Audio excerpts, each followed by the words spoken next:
Phone करके, तो भाजी दही और महाप्रसाद भात, ये भोग ठाकुर जी को लगाया और भोग लगा के ठाकुर जी से बोल दिया, ये आखिरी राजभोग है आपका, कल से आपकी राजभोग की व्यवस्था नहीं है। गौ माता है हमारे पास, तो जमुनापल्ली पार मानसरोवर पे गैया चढ़ाएंगे, सवेरे भी आपको दही का भोग लगा देंगे, मठा का भोग लगा देंगे, लौट के आएंगे तो रात को दूध का भोग लगा देंगे। आप भी दूध पी के चटमस्त रहो और हम भी दूध पी के भजन करेंगे। साधु संत आएंगे, उनसे भी कहेंगे भैया जो दूध है दही है छाछ जैसे से गुजारा करो, हमारे पास व्यवस्था है।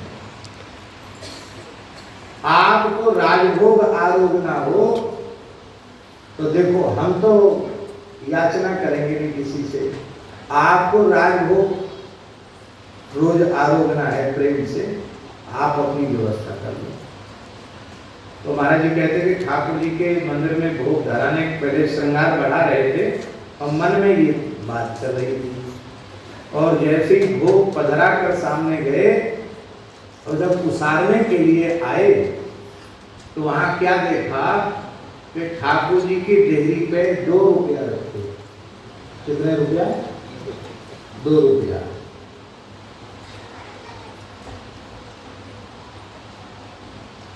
ये बात है लगभग सन 1940 या 41 की बात, उस समय की बात। 2 रुपया रखे। तो महाराज जी कहते कि सेठ साहूकार आते थे उस जमाने में, तो वे तो बेला पाई चढ़ाते थे, चाराना चढ़ाने वाले को सेठ माना जाता था, और 1 रुपया कोई चढ़ा दे तो उसको राजा माना जाता था कि अमुक जगह का राजा है इसलिए रुपया चढ़ाया है। ऐसी स्थिति वृंदावन में थी। तो 2 रुपया कोई व्यक्ति नहीं, मनुष्य नहीं, ये 2 रुपए कहाँ से आए? तो स्थान के एक संत थे, उनका नाम था दामोदर दास। वो दरवाजे पे बैठ के माला फेर रहे थे। तो महाराज जी ने कहा दामोदर दास। हाँ महाराज। कौन आया? ये 2 रुपए कौन चढ़ा के गया ठाकुर जी की देवी पे? और उन दामोदर दास जी का शरीर मुरैना क्षेत्र का था, गांवड़ी की भाषा बोलते थे। ओ महाराज हो नाय जानत, यहाँ तो चिड़िया नहीं आई, माने एक चिड़िया भी नहीं आई। महाराज मैं नहीं जानता, यहाँ की चिड़िया भी नहीं थी। हो नहीं जानते है, झूठ बोलता है। ये 2 रुपए कौन चढ़ा गया? अरे महाराज राम जी की दुहाई है, यहाँ चिड़िया नहीं है। महाराज जी कहते हमारे लिए तो भराए। अरे हमने क्यों ठाकुर जी से कहा कि आपको राजभोग करना है तो आप व्यवस्था करो। चलो कोई बात नहीं, ठाकुर जी ने 2 रुपया व्यवस्था करी है। तो कहते उस समय 1 रुपए के 32.5 सेर तो चना आए। कितने? 32.5 सेर चना आए 1 रुपया के, और 1 रुपए में से सामान आ गया, कुछ चावल आ गया, दाल आ गई, और पूरे 2 रुपया में ठाकुर जी का कुठार अन्न से भर गया। और कहते जब से भरा तब से आज तक खाली नहीं हुआ। अपने आप यह दृढ़ विश्वास उनको जो था, तो अपने जीवन में कभी किसी के सामने न सीधे सीधे न प्रकारांतर से कभी कोई याचना उन्होंने की, और छोटी सी जगह में एक रस अपने संपूर्ण जीवन का निर्वाह कर दिया। वे एक ही बात कहते थे, हमें पता है हमें मरना है। एक ही बात, हमें पता है हमें मरना है। कलकत्ता के लोगों ने कहा, पहाड़ी बाबा, प्रथम पहाड़ी बाबा का कलकत्ता में बहुत प्रभाव था, तो कलकत्ता के लोगों ने कहा कि यहाँ बड़ी भूमि करके स्थान बना देते हैं। महाराज जी के हम कलकत्ता नहीं आएंगे। क्यों? पूरे वृंदावन में शरीर है और चिंतन कलकत्ता का बने, यह नहीं चाहते। हमारा तन प्राण चिंतन सब वृंदावन में है, वृंदावन के बाहर का चिंतन नहीं करना चाहते। वृंदावन के बाहर स्थान होगा तो वहां का चिंतन बनेगा, और मरते समय चिंतन हो गया तो इसलिए हमारे गुरुजी ने जितनी जगह दी भजन किया, हमारे दादा गुरुजी ने जितनी जगह में भजन किया, उतनी जगह ही मेरे लिए पर्याप्त है। हमको बिल्कुल विस्तार नहीं करना है। और कोई कहता तो कहते अमुक जगह चले जाओ, उनको बहुत हाय हाय लगी है, अपनी भाषा में ऐसे बोलते थे, उनको बहुत हाय हाय लगी है, भजन तो करना नहीं है, ईंटा पत्थर बटोरना, वहां चले जाओ।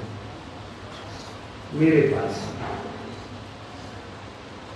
इस बात पर वे दृढ़ थे कि मरणांतम च जीवितम, जीवन का अंतिम परिणाम मृत्यु है। यह जो है सिद्धांत है। इसलिए श्री वसुदेव जी महाराज यह बात कह रहे हैं।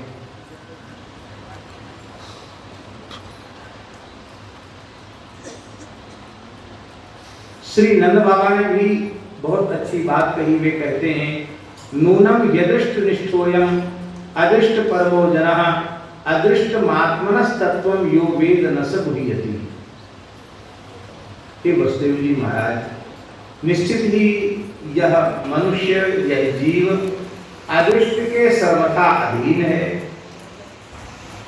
अदृष्ट कहते हैं प्रारब्ध को। संचित से ही प्रारब्ध का निर्माण होता है और उसे अदृष्ट कहा जाता है। तो यह जीव प्रारब्ध कर्म के सर्वथा अधीन है।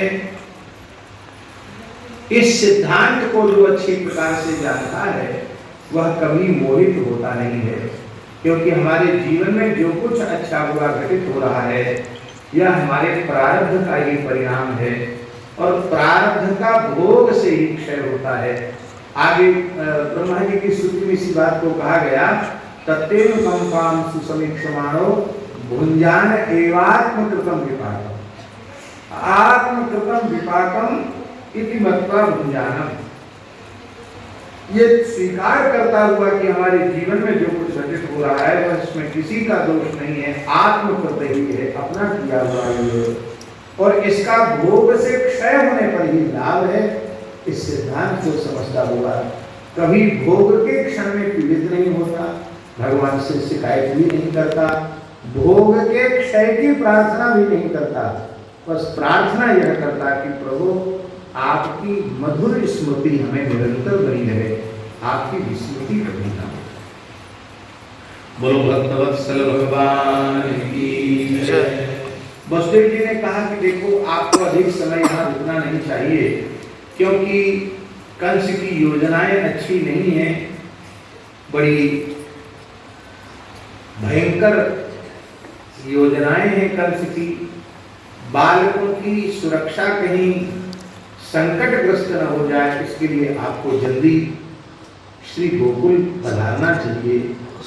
और श्री नंद बाबा वसुदेव जी की बात सुनकर के तत्काल श्री गोकुल की ओर चल पड़े।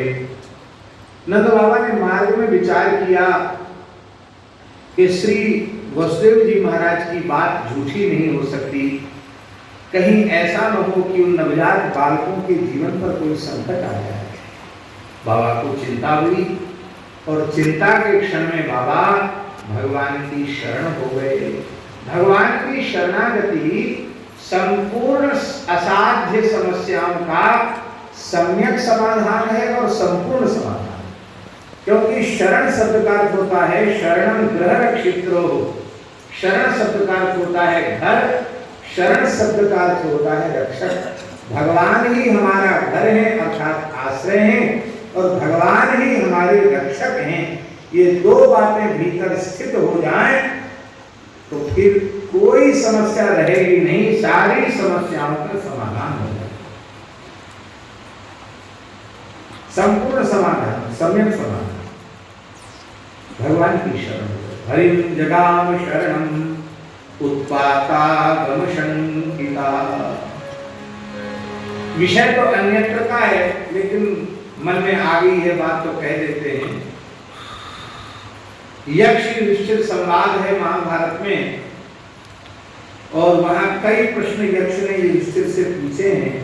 वहां एक प्रश्न पूछा है, कह मोदते, कौन सा व्यक्ति सदा प्रसन्न रहता है, प्रमुदित रहता है। तो धर्मराज युधिष्ठिर ने उत्तर दिया है, पंचमे हनि षष्ठे वा शाकम पचति स्वे गृहे अनृणी अप्रवासी च सबारिचर मोदते। हे बारिचर यक्ष, वह व्यक्ति सदा प्रसन्न रह सकता है। कौन? बोले जो इतना निर्धन है, गरीब है कि भरपेट भोजन नहीं है उसके लिए उपलब्ध, जिनके 5वें अथवा 6ठे भाग में अलोनिया साग भाजी उबाल कर खा लेता है, पंचमे हरि षष्ठेवा शाकम पचति स्वेग्रहे। बस बात इतनी है कि वह किसी का कर्जदार नहीं है, अनृणी है, किसी का कर्जदार नहीं है और प्रवास में नहीं है अर्थात यात्रा में नहीं है, तो सवाल चर बोलते हे यक्ष, वह व्यक्ति सदा प्रसन्न रह सकता है। अब गोस्वामी जी यहाँ विचार की बात यह है कि ऐसे भी लोग संसार में देखने में मिल जाएंगे, उपलब्ध हो जाएंगे कि जो खूब निर्धन है और जैसी स्थिति बताई है कि वह जैसे तैसे एक बार कुछ साग भाजी खा करके उधर पूर्ति कर लेते हैं, किसी के कर्जदार भी नहीं है और प्रवास में भी नहीं है, पर ऐसे लोग भी दुखी देखे जाते हैं। देखे जाते हैं कि नहीं? ऐसे लोग भी दुखी देखे जाते हैं। कई बार अपने दुख से कम दुखी पड़ोसी की सुख समृद्धि देखकर अधिक दुखी होते हैं। अरे देखो, एक हम हैं, हमारे साथ भगवान ने क्या किया, देखो हमको तो भरपेट रोटी नहीं मिल रही है खाने को, ये देखो बहुमंजिला इमारत बन गई है, कितना ठाट बाट है, कितनी शान है इनकी, कितना आनंद है, ये हम हैं तो हमको खाने के लाले पर है। तो दूसरों के दुख सुख को देखकर भी कई बार निर्धन व्यक्ति दुखी होता है। तब युधिष्ठिर के कहने का आशय सामान्य नहीं है। गुरु जी, हमारी समझ में यही आता है कि अनृणी अप्रवासी जो दो शब्द युधिष्ठिर ने कहे हैं, वे शरणागत भक्त के लिए ही कहे। माने शरणागत भक्त ही आनंदित रहता है, क्योंकि शरणागत ही अनृणी है और शरणागत ही अप्रवासी है। एक आदर्श स्कंद में नवयोगेश्वर संवाद में क्या कह रहे हैं नवयोगेश्वर? देवर्षि भूतात्मनां पितॄणां न किंकरो नायवणी चराजन् सर्वात्मना यः शरणं शरण्यं गतो कुन्दं परिहृत्य कर्त्रम्।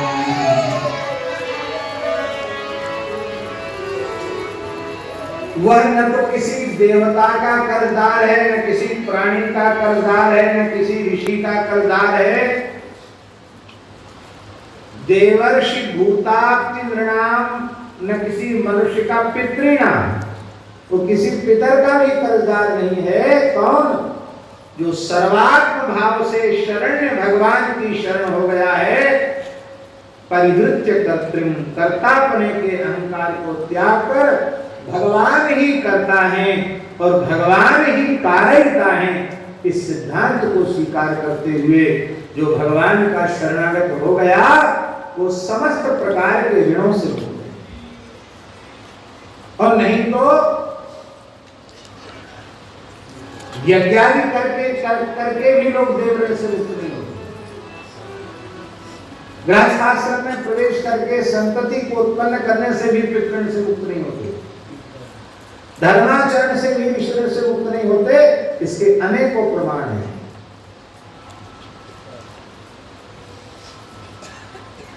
100 अश्वमेध यज्ञ करने वाला नहुस अजगर बन गया। उसके देवता पितर और ऋषि इनके आचरण में कहीं कोई न्यूनता रही होगी? उसके धर्माचरण में 100 अश्वमेध यज्ञ करने वाला नहुस अजगर बन गया। भगवान के पूछने पर यह कहने वाला नृग कि वर्षा की बूंदें गिनी जा सकती हैं, धरती के रजकण गिने जा सकते हैं, आकाश के तारे गिने जा सकते हैं, पर मैंने जितनी गायों का दान किया है वो उनकी गणना संभव नहीं। यावत्यस्य कृता भूमे यावत्यो दिवितारका यावत्यो वर्षधाराश्च तावतीम अददास गा दूसरी गाय मैंने दी है। फिर तो गिरगिट कैसे बन गए? इसी को संत मरुदास जी ने अपनी वाणी में कहा, साधो भाई अपनी करनी ना, आप ठाकुर जी का आश्रय नहीं लेंगे, केवल अपनी करनी का आश्रय लेंगे तो नीचे गिरेंगे। ठाकुर जी के आश्रय का ही नाम है शरणागति। साधो भाई अपनी करनी ना, ये करनी का करे भरोसा, ये करनी का भगवान का भरोसा नहीं करते, कर्म का भरोसा करते। ये करनी का करे भरोसा, ते जम के घर जाही, साधो भाई अपनी करनी। इसलिए ठाकुर जी का आश्रय, भगवान का आश्रय। उदाहरण दिए, लक्ष्य गौदे अन्न खात थे, राजा मृग से प्यारे, पुण्य कर चोर जमा गवाई, ले गिरगिट करिलारे। गौतम नारी बड़ी पतिव्रता, बहुत कीने दाना, करनी करवई कुंठ न पैठी, काहे भई पछाना, साधो भाई अपनी करनी। इसका आशय यह नहीं है कि शास्त्रीय जो परंपरा है, विधा है, देवऋण पितृऋण आदि से मुक्त होने की, उस शास्त्रीय व्यवस्था का आदर नहीं करना चाहिए, इसका अर्थ नहीं है। शास्त्रीय व्यवस्था का समादर करते हुए भी इस कर्म पर भरोसा नहीं रखना चाहिए। ठाकुर जी श्री जी के शरणागति भाव पर भरोसा रखना चाहिए। अब व्यास जी कह रहे हैं, काहू केवल भजन को काहू के आचार, व्यास भरोसे कुंवरी के सोवत पांव पसार। अब हरिराम व्यास जी के जीवन दर्शन को देखो तो क्या वो पांव पसार के सोते रहते थे? निरंतर क्रियाशील हैं। श्री राधा वल्लभलाल जी की उपासना में, श्री ठाकुर युगल किशोर जी की उपासना में निरंतर लगे हुए हैं, निरंतर साधु सेवा में लगे हुए हैं। एक क्षण का भी अवकाश व्यास जी के जीवन में नहीं है, लेकिन उन्हें वस्तुतः अपने साधन का, अपने कर्म का आश्रय नहीं है। आश्रय श्री किशोरी जी की करुणा का है, श्री किशोरी जी की कृपा का है। इसी भगवदाश्रय का नाम है शरणागति, और इसी आश्रय की दृढ़ता का नाम है अनन्यता। शरणागति माने क्या है? अनन्याश्रय। अनन्याश्रय ही शरणागति, क्योंकि शरणागति के संबंध में लिखा है अन्याश्रय प्रपत्तिर्बाधिता भवति, अन्य का आश्रय लिया नहीं कि शरणागति नष्ट हो जाती। जैसे ब्रह्मास्त्र के ऊपर किसी दूसरे अस्त्र का बंधन सहन नहीं होता ब्रह्मास्त्र को, ऐसे ही भगवत शरणागति को अन्याश्रय सहन नहीं